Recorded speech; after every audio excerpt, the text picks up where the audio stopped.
On this episode of the Surviving Outside Sales podcast, it's a solo episode as I dig deeper into the 5 sales cycle processes that you need to take your prospects from unaware to advocate. As always, we'd love to hear from you. You can reach out to the show. You can comment. Please subscribe, download, share with your friends. We really do appreciate it. Now, on to the show. Intro. The Surviving Outside Sales podcast, hosted by Mike O'Kelly, presented by Rithm AI. The goal is to get in, dominate, then get out. Surviving Outside Sales. Now on with the show. Welcome to the Surviving Outside Sales podcast. On this episode, it's going to be a solo episode. And the topic I'm going to be talking about is something that I have referenced on many of the previous episodes. And that is the 5 sales steps. And we'll also talk about other things you're going to need in order to create the sale. But I wanted to focus on the 5 sales steps and go a little bit more in depth. Looking back on some of these episodes, we discuss them, but we don't really get into depth. And sometimes that is what's frustrating for me when I listen to other podcasts or if I look at any other information online. It doesn't really dive deep. And I know I've promised to dive deep on that, and that's what we're going to do today. So the 5 steps. Now, there's 2 different sales processes if you're in outside sales. One is for the company. I call it the corporate sales structure. This is something that you see when it refers to a funnel. And I get it. The funnel is used to describe and I guess paint a picture of getting marketing leads or leads in general, putting them into a funnel, and the job is to pull them through to an actual sale. Well, that helps the company. That lets the company know where the salesperson stands. But I don't believe that that is very helpful to the actual salesperson. And I'll explain that. The topics or the categories that are used are qualified lead. You have a MQL, marketing qualified lead. You have an SQL, a sales qualified lead. And then you have prospect. You have prospect in discussion. You have prospect lost. Then you have customer, customer won, customer lost. All that is doing, it's telling the company how much business there can be and I guess a scoreboard of how well you're doing as a sales rep. But that doesn't help you in your process. So your company might have its sales steps, but the sales steps we're going to talk about today are going to directly help you, the sales rep. Or if you are in management, the way you talk to your sales rep, it needs to be more efficient and it needs to be drummed down to the uber specific. So let's get started. The first is unaware. That's where a lot of people who are not using your product, unless it is a global product or a product that has a name or it's been around for a while, most of the time when you're bringing a product to market or if you're taking over a territory that's underperforming, a lot of people are unaware. You'll find people who have literally never heard about your product. The next step, step 2, is aware. The first thing you have to do is you have to inform people about your product. You're never going to sell somebody unless you inform them. So naturally, it makes sense. You take somebody from unaware to aware. Now, step 3 is trial. Now, once a person who is either unaware, you take them to aware, you tell them about your product, and they say, great, I'd love to try it. Now, sometimes it is actually a trial if you have samples, or a trial could be a trial order. If you do like 1 month for a discount or maybe 1 month for free or a free session, anything. A trial is not somebody making a commitment. A commitment comes to when somebody is a user. A user is somebody who's gone past the trial phase and they have committed to incorporating your product or service in their business operation in some way, shape, or form. Now, for much of my career, I thought this was the top of the mountain. I think I mentioned in one of the previous podcasts. Unfortunately, it's not. If you want to truly excel, if you want to dominate in sales, you've got to go to step 5, and that's advocate. You've got to get people from unaware to advocate. That is the goal. Everything else, your numbers, etc., that will work itself out if your sole focus is to create advocates in your territory. When you break it down and you think about it, it actually is quite simple. Well, I believe it's quite simple. The process, that is quite simple. You take somebody who's anywhere along those 5 phases. Somebody could start at phase 2. You might have somebody at phase 3 or even phase 4. The goal is to get them to phase 5, advocacy. So the big question is, okay, great, Mike, how do you do that? Well, there's a lot of different ways to do that. And I am not going to sit here and tell you there's only one way to take somebody. But I do believe if you can study the process and think about how you can apply that in your outside sales position, clear out the noise. Don't think of it from your company standpoint of, oh, prospects, clients. That's great. You can have a lot of different types of clients. And if you don't know where they are on that sales process, you're not going to be as successful as you could be. So, as I mentioned before, I had a lot of people that were in the user stage 4. Until I learned how to get people to stage 5, my sales did not take off the way they should have. And I started to reap the benefits of all the hard work, all the late nights, the planning, etc., by getting to the advocacy stage. So I'll start back at 1. Kind of like, I guess, that Brian McKnight song back in the 90s. I guess I'm showing my age by mentioning a Brian McKnight song from the 90s. So let's go back to 1. Unaware. So the type of people you're going to meet that are unaware could be they're new businesses in your territory. You are starting a new brand. You're starting a new territory. But unaware, I believe, is the greatest place to start. I'm going to repeat that. Unaware is the best place to start. I know what you're thinking. Wait, why is that the best place to start? Well, it's the best place to start because you have the first opportunity to create a aware to trial to user to advocate. You are not beholden or restricted or hurt by a previous sales professional and however they pitched the product or explained it. Maybe there was a disconnect. Maybe they were super aggressive and it turned them off. Your prospect right now has been unaffected by anything.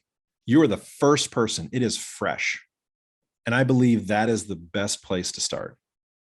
Now, not every territory that you're going to have or every opportunity in sales is going to be unaware.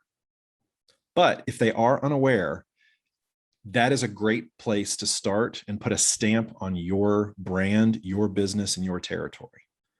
So the first thing you have to do before trying to sell them is just let them know who you are, what you are doing, and the goal you're trying to achieve for both you and them. And I like to say the goal for myself first. You might like to switch it around. Whatever your personal preference is, I always like to end it on them. And the reason why is because I believe that people will remember the last thing you say to them.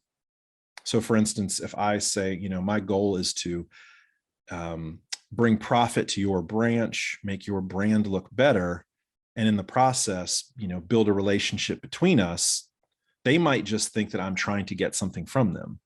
And so I've tried that. I've tried both ways in the past. And for me, I always like to say what I'm trying to do first, and then how it benefits the future state of my client or prospect. In this case, prospect. So you just have to make them aware. At that point, you have to take them from aware to trial. This is where the sales process really begins. Now, you can, by describing your product or service, you can get somebody excited. You don't have to just be boring and just be literal. For instance, oh, I have a medical device that does X. You don't have to do that when you are taking them from unaware to aware. You can give it a little bit of sizzle, but it always has to come. I will say this, it always has to come back to the prospect. How does it make the prospect better? How does it enrich their position, not only today, but in the future? It's all about the future state of your prospect or client if you're trying to take them further along the process. But it's the future state that you need to be focusing on. It's not the technical part. The technical part will come later. But in the beginning, it is talking about the future state. That is what's going to get people excited to hear more. And then once they get excited to hear more, then you can get into the technical aspects, safety, efficacy, etc. So rewind a little bit. You take somebody from unaware, you get them aware. Okay. Now, you want to do this with as many people as possible. Now, it doesn't mean just paper bomb your territory with brochures, etc. Don't send mass email blasts, but you want to have as many conversations as possible.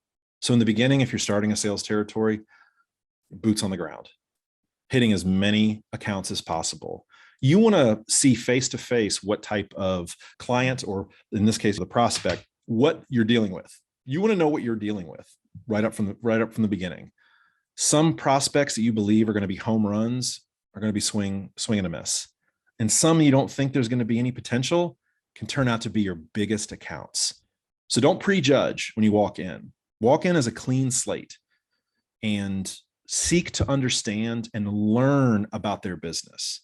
You have no idea. There could be a small business or a small shop that has big, massive dreams, and you can grow with them if you take the time to start asking questions. Now, on a different podcast, we'll start talking about different types of questions that you can get into. My partner, Justin, is very good at this. And so we'll have a whole discussion about the type of opening questions that will get them to talk. I think Kent in one of our previous episodes said he asked like 2 really great questions and he'll have a prospect talking for 45 minutes. That's the goal. They'll tell you how to sell them if you get them talking. If they're not talking, you have to figure out a way to get them to talk. If all you're doing is talking, they're just waiting until you're done and then thanking you for your time and you're going to leave. So, all right, you get them to trial. Now, from trial is not a customer yet. I consider trial still being a prospect.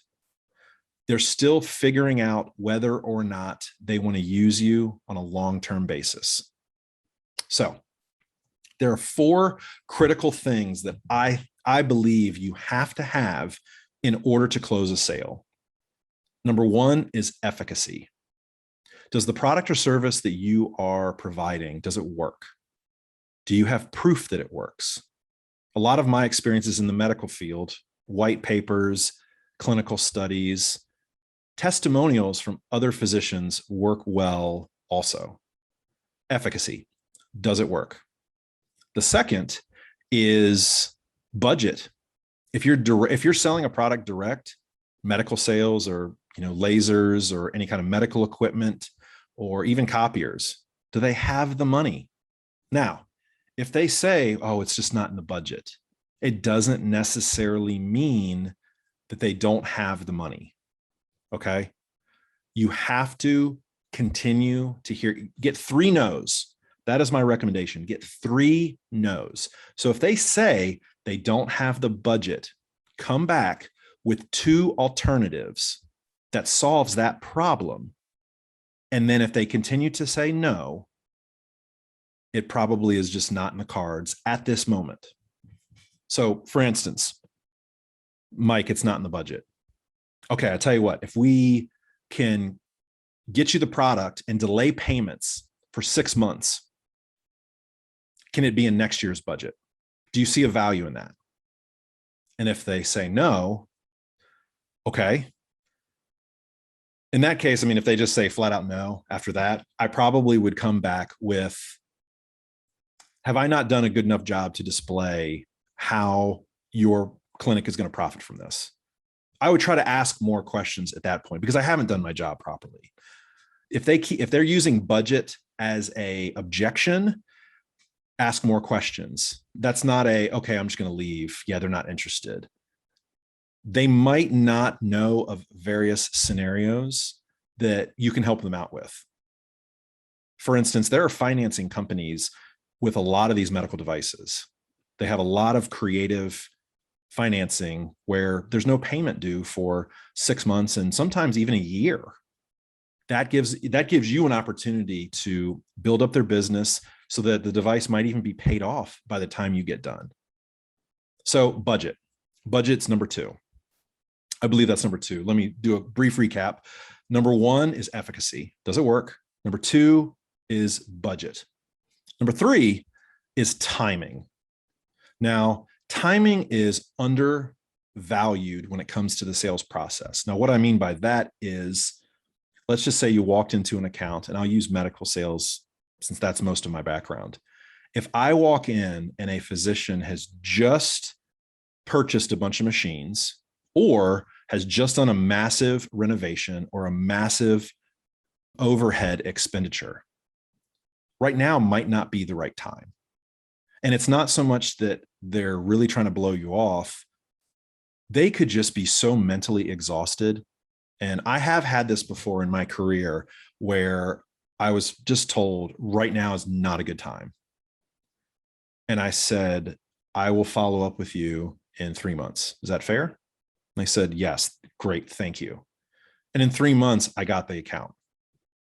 And they apologized. They said, look, and they ran through the whole thing. And that's really when I started to think about timing, because I'd really never thought about it. And I don't hear a lot of people when they give sales advice. It's usually just plow forward, go ahead, don't take no for an answer. Well, they were mentally spent and they didn't want to think about another product. And think about in your life, has there been a time where you've just had so much going on? It could have been in your personal life or in your, work-life balance. And somebody came to you with an idea and you just thought to yourself, now's not the time. Well, that happens to everyone. It's not just you and me. It's also your prospects and your clients. So number 3 is timing. The timing has to be right. And it's okay to ask them, should we table this until the timing is right? You know what? That sounds great, Mike. Okay. Do you have an idea of when that might be? Okay, just keep asking questions. Again, it comes down to continue to ask questions and try to find out what their thought process, get in their head. Well, the only way to get in their head is to have them talk and verbalize what they're thinking. And it's by asking great questions. And then the 4th thing. So the first is efficacy. The second is budget. The third is timing. And the 4th is a big one, trust. Do they trust you? If you're walking into their business or you're calling them or you're emailing them, they don't know you. Do they trust you? Have you built that trust? Has everything that you've said up until that point been the truth? Can they verify it? Have you tried to mislead them? Do they think you're trying to mislead them? I am very blunt and upfront and honest with people. And I think that my accounts trust me. And I tell them when I can't deliver something that they ask. I don't BS them. And I'm sure that by not BSing them, I've probably lost a few sales in my day, but I can sleep at night knowing that I'm not lying to people. I'm not misleading them. I'm not having them hold the bag for several $100,000 of equipment that doesn't deliver what they're looking for. So the 4th is the trust. Do they trust you? They have to trust the service and the equipment is going to work, but they also have to trust you. And those 4 things are paramount to make the sale. Surviving Outside Sales podcast is brought to you by Rithm AI. If you are in outside sales, check out rhythmai.com. That's RITHM AI.com. the sales enablement tool that will help outside sales teams build their best sales days every day. Rithm, prospecting, targeting, and routing simplified. Everything an outside sales team needs, nothing it doesn't.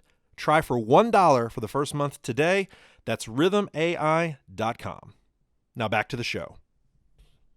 So when you look back at the process from step 3 to step 4, you've got to have those 4 things.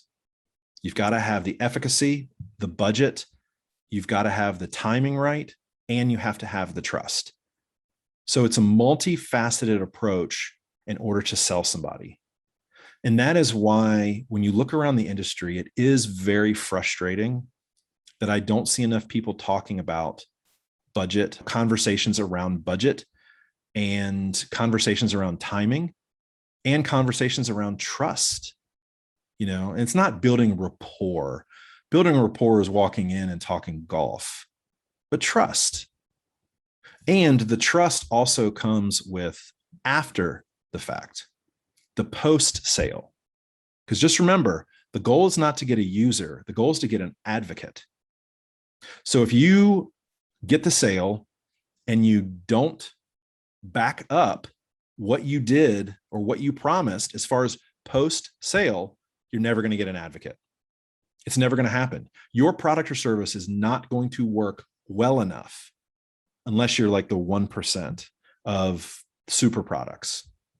I'm thinking back to like the 90s with Viagra. I don't think those sales reps could have done anything different. Viagra was going to fly off the shelf no matter what.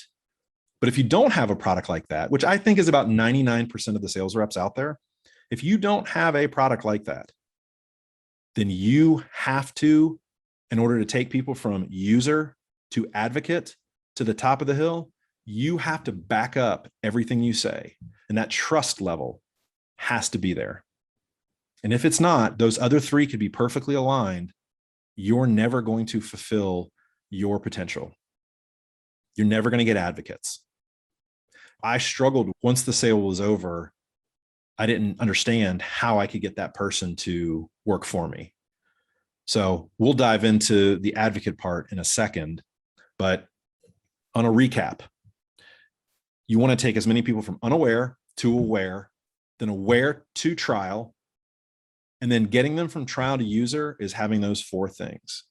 It's having the efficacy, budget, timing, and trust.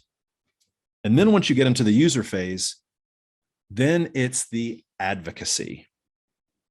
So we briefly touched on it a few times. And advocacy is when somebody loves your product or service so much that they either without you asking, or if you ask, they sell other people on your product or service. Your name, your brand now extends beyond your reach. That is how you become tops in sales. That is how you dominate. If you just go out and try to have one-on-one interactions, you will not be able to have enough one-on-one interactions in order to be the best, in order to dominate, in order to max out your potential in your territory.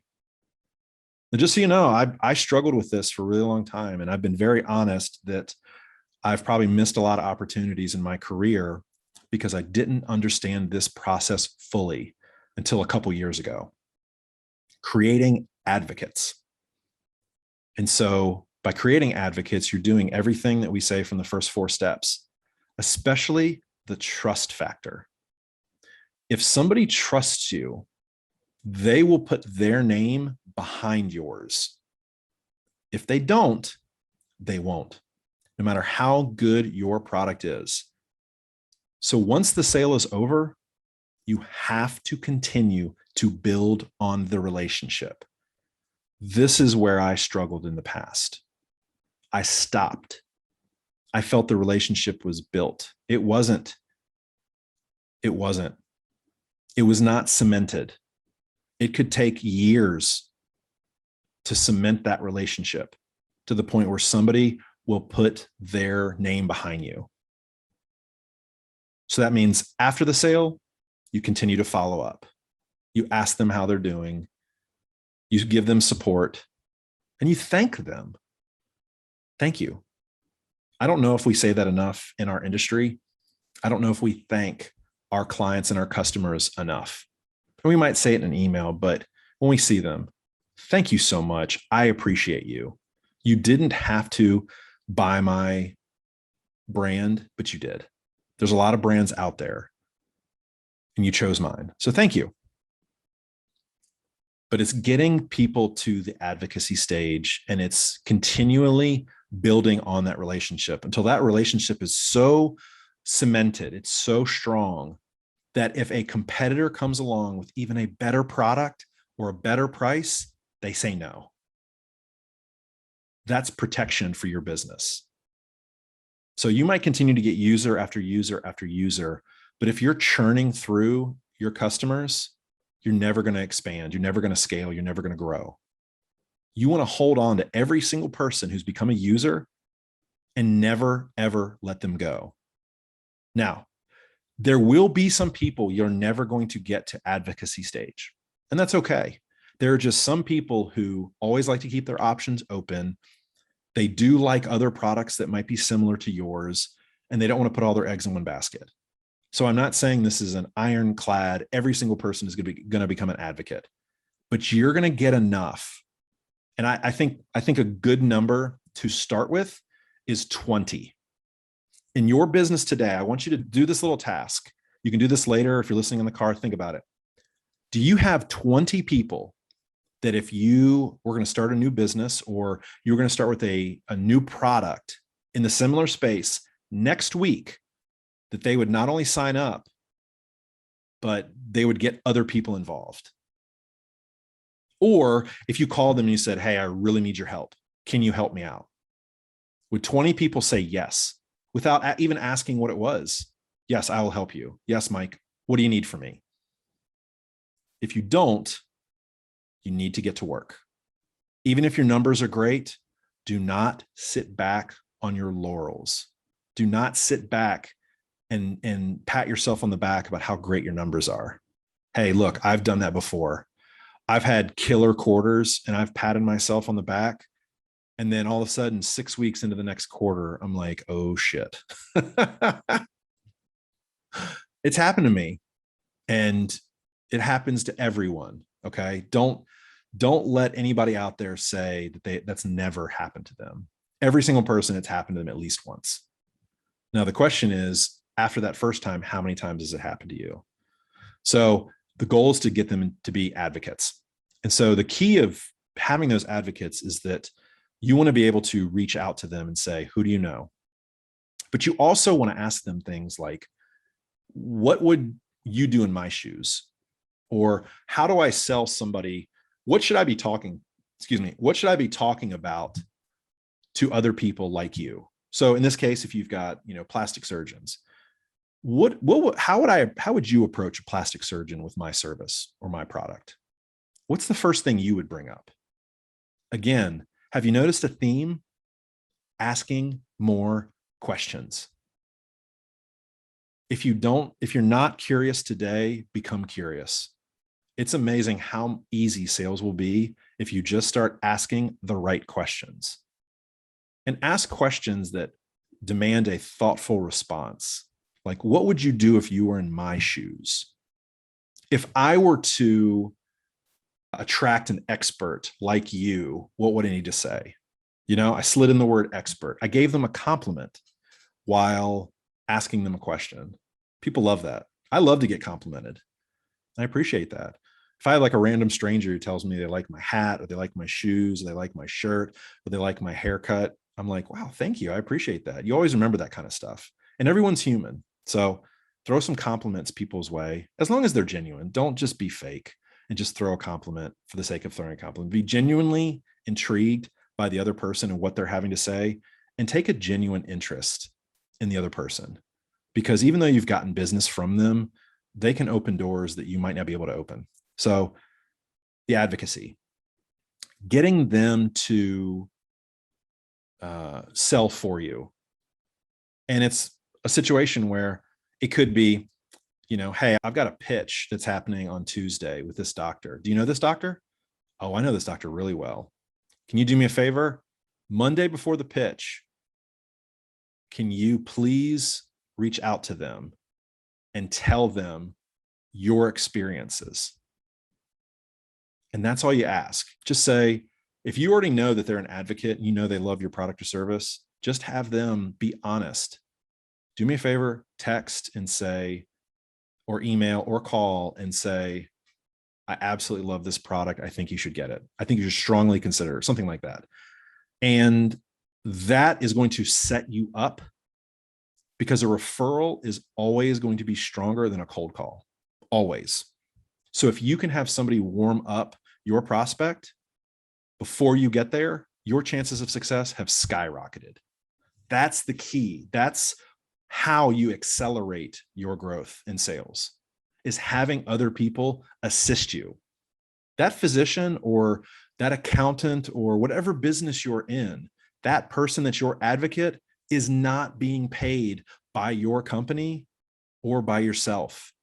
They're doing it because they want to see you succeed and they want to see you win. They genuinely do. This is what the top performers all have been doing. Some of them have been aware of it, like Justin. Some of them haven't. They just do it naturally or inherently. But you have an opportunity, if you're listening right now, whether you are new to sales or you're in sales and you just feel like you're not hitting your potential or you've plateaued, try implementing some of these ideas. Push through from users to advocates. Start asking questions of your users. If somebody's using your product, they could be using it more. Start asking questions until they get to advocacy space. And even when they get to advocacy space, you can still keep asking questions and you can keep pushing for more business. So that's pretty much it in a nutshell. I'd love to hear your feedback.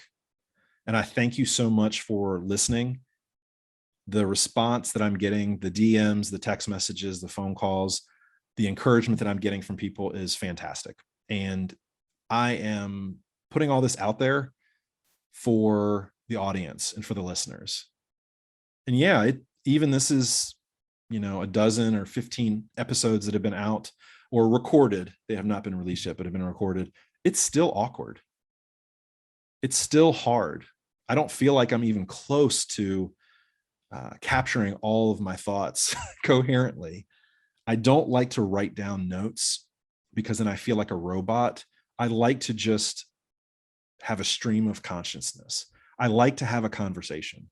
In fact, one of my friends who reached out to me after the first few episodes, he said, "Wow, Mike, you do a lot of talking on your podcasts." And I said, "I'm not an interviewer.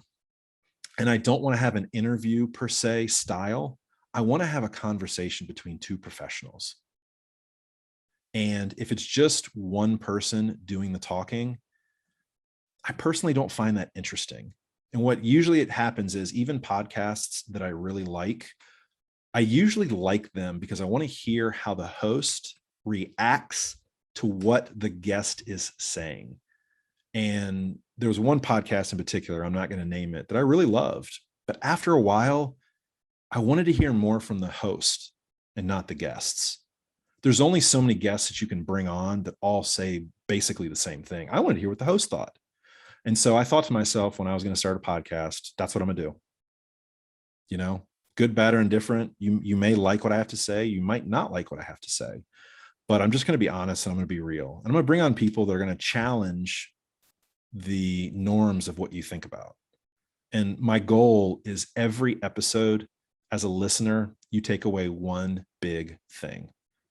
So it could be anything, but I want to put as much information out there as possible so that you, the listener, and you in the Surviving Outside Sales community can get better, take your career in a better place, and learn from the mistakes and the failures of people who have pushed through and have succeeded after the failures. And that's really the key. So Like I said before, it's not going to be rainbows and butterflies all the time, but I do thank you. I do thank you for listening. And one thing that could help is please subscribe to the show. Download the show. If you're on Spotify and you're on Apple, if you're on Apple, please, if you believe in it, give it 5 stars. Please leave reviews. Share it with your friends. Send out the link, podcast.survivingoutsideSales.com. Send it out to your friend. Text it right now, or not if you're driving. I don't want people texting and driving, but please share it with your friends. If you believe you want to be a guest on the show, just shoot me an email, shoot me a DM on LinkedIn. I've had 5 guests so far have reached out to me and said, I'd like to be on your show. Absolutely. Absolutely. I'd love to have as many people on as possible because I want to have these conversations. So subscribe, like the show, download it, tell your friends, reach out to me. You can reach out to me, Mike@SurvivingOutsideSales.com. Shoot me an email. I'll respond to everybody. So thank you so much. I do appreciate it. And we'll see you next time. Thank you.